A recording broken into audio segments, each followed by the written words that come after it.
Selama Anda masih bernafas, olahragalah. Jika nggak bisa lari, berjalan. Kalau nggak bisa berjalan, olahraga sambil duduk. Nggak bisa sambil duduk, olahraga sambil tiduran. Halo semuanya, dengan Dr. Erta, spesialis jantung dan pembuluh darah dari Klinik Kiera. Senang sekali bisa bertemu kalian hari ini. Ada satu hal yang sering saya tekankan kepada pasien saya, baik yang sehat maupun yang sudah memiliki kondisi medis tertentu seperti diabetes, jantung, atau bahkan stroke. Olahraga itu wajib. Iya, wajib. Apapun kondisinya, selama Anda masih bernafas, Anda harus tetap aktif. Kalau nggak bisa lari, ya jalan. Kalau nggak bisa jalan, ya duduk sambil gerak-gerak. Kalau nggak bisa duduk, ya tiduran sambil olahraga ringan. Intinya, tubuh itu butuh gerakan. Kenapa sih olahraga begitu penting? Pertama, olahraga membantu menjaga kelenturan sendi.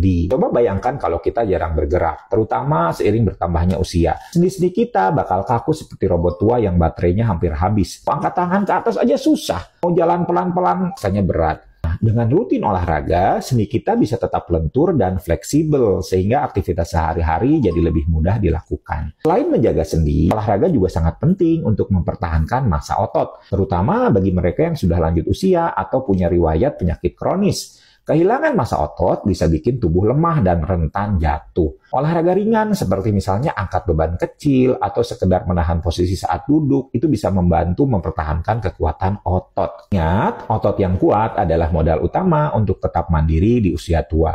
Tidak hanya itu, olahraga juga memberikan manfaat besar untuk pembuluh darah kita. Dengan berolahraga, pembuluh darah menjadi lebih elastis dan fleksibel. Artinya, tekanan darah kita bisa lebih terkontrol, risiko hipertensi menurun, dan komplikasi ke arah penyakit jantung juga bisa dicegah. Bayangkan pembuluh darah seperti selang air. Kalau selangnya kaku, airnya susah mengalir lancar. Tapi kalau selangnya lentur, aliran air jadi lebih stabil. Begitu juga dengan aliran darah di dalam tubuh kita. Nah, bicara soal jantung, olahraga juga melatih organ vital ini agar bekerja lebih efisien. Jantung yang terlatih bisa memompa darah dengan detak yang lebih sedikit tapi lebih dalam. Itu sebabnya atlet biasanya punya detak jantung istirahat yang lebih rendah karena jantung mereka sudah terbiasa bekerja secara optimal. Jadi kalau Anda ingin jantung Anda tetap sehat dan irit tenaga, olahraga adalah jawabannya. Satu lagi manfaat olahraga yang sering diremehkan adalah mencegah penggumpalan darah. Anda tahu triad Virchow, penggumpalan darah itu bisa terjadi di tubuh kita karena 3 faktor. Yang pertama itu kerusakan dinding pembuluh darah, misalnya karena faktor radikal bebas.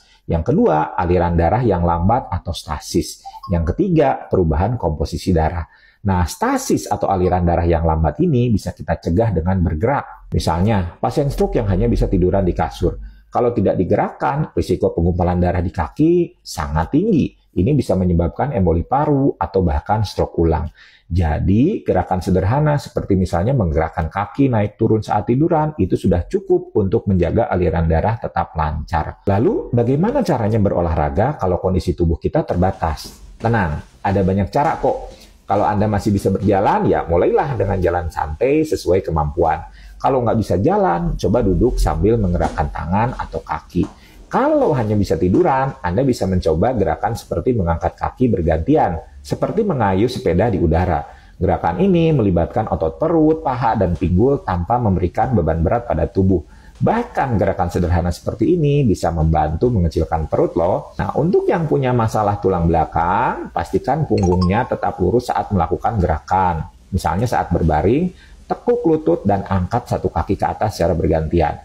Gerakan ini tidak hanya melatih otot kaki, tapi juga membantu menjaga stabilitas otot inti tubuh tanpa memberikan tekanan berlebih pada tulang belakang. Jadi, meskipun Anda hanya bisa tiduran, Anda tetap bisa aktif dan mendapatkan manfaatnya. Ingatlah, tubuh kita ini dirancang untuk bergerak. Setiap gerakan, sekecil apapun, adalah investasi untuk kesehatan kita di masa depan. Jangan pernah merasa bahwa kondisi fisik yang terbatas membuat Anda tidak bisa olahraga.